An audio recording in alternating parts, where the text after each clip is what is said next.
Good morning बच्चों, students. आज मैं आपको वर्ण और वर्णमाला पढ़ाने जा रही हूँ। देखिए, आज हम क्या पढ़ेंगे? वर्ण और वर्णमाला।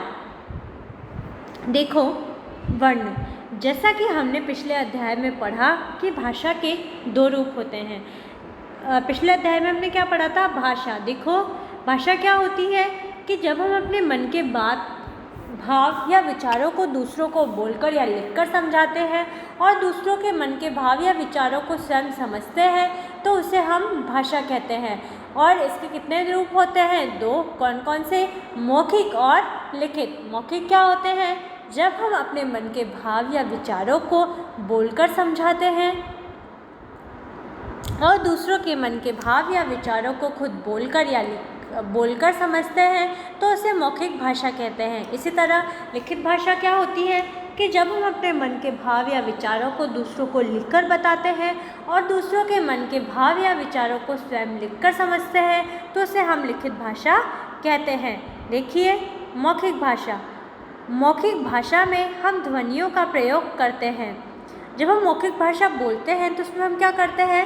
ध्वनियों का प्रयोग करते हैं। ध्वनियों को लिखने के लिए जो चिन्ह होते हैं उन्हें वर्ण या अक्षर कहते हैं। जब हम ध्वनि को लिखित रूप में लिखते हैं तो उन्हें लिखने के लिए जो चिन्ह होते हैं उन्हें हम क्या कहते हैं? वर्ण या अक्षर।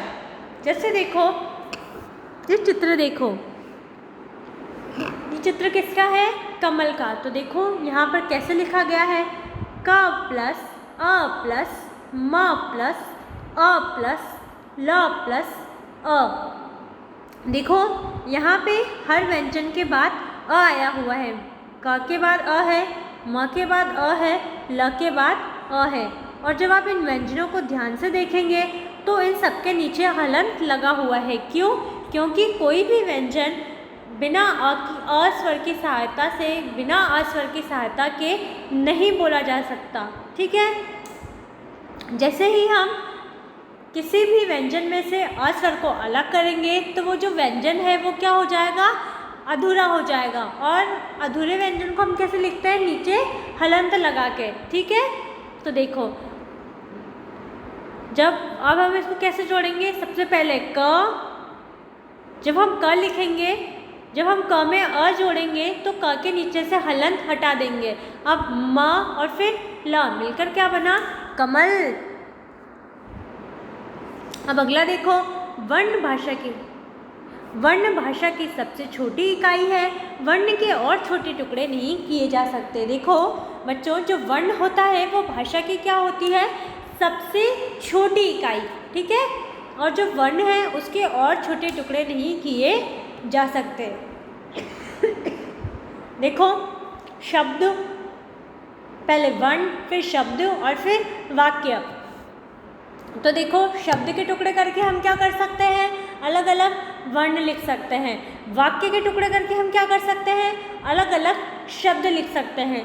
लेकिन जो ये वर्ण है इसको हम और छोटा नहीं कर सकते, क्योंकि देखो ये सारे क्या हो गए? वर्ण। तो अब आप इससे छोटा कुछ नहीं लिख सकते। ठीक है? देखो, वर्णों के भेद। वर्णों के दो भेद होते हैं। कौन कौन से? स्वर और व्यंजन। वर्णों को दो भागों में बांटा गया है, स्वर में और व्यंजन में। देखो, स्वर क्या होते हैं? स्वर, इन वर्णों को स्वतंत्र रूप से बोला जाता है। ये संख्या में 11 होते हैं। जो स्वर हैं उनको हम स्वतंत्र रूप से उनका उच्चारण कर सकते हैं और इनकी संख्या कितनी होती है? 11। ठीक है? देखो, अब देखते हैं स्वर कौन कौन से होते हैं। पहला स्वर है अ। देखो कैसी आवाज आ रही है? अ। ठीक है? दूसरा स्वर है आ। जब हम किसी व्यंजन के साथ आ की मात्रा लगाएंगे तो इसमें हमें आ की ध्वनि सुनाई देगी। अगला स्वर है ई। अगला स्वर है ई। अगला स्वर उ। देखो, मैं जितने भी आपको ये स्वर बता रही हूँ, जब आप वर्णों में इनको लगाएंगे तो आपको इन वर्ण के साथ साथ जो ये स्वर है इसकी ध्वनि भी मिलाकर बोलनी है। जैसे देखो, ये क्या है? क। क में जब हम उ की मात्रा लगाएंगे तो उसको क्या बोलेंगे? को। ठीक है, अगला देखिए, ऊ। अगला देखो, री। अगला स्वर देखो, ए। अगला स्वर देखो, आई। अगला स्वर देखो, ओ। और अंतिम स्वर है औ। देखो 1 2 3 4 5 6 7 8 9 10 11। तो स्वर कितने हो गए? 11। अ आ इ ई ओ ऊ री ए आई ओ औ। तो हिंदी में कितने स्वर होते हैं? 11 स्वर होते हैं और इन वर्णों को हम स्वतंत्र रूप से बोल भी सकते हैं। तो इस तरीके से आज मैंने आपको वर्ण और वर्णमाला का दोहरान कराया। आप भी इनका दोहरान करिए और समझिए। धन्यवाद बच्चों।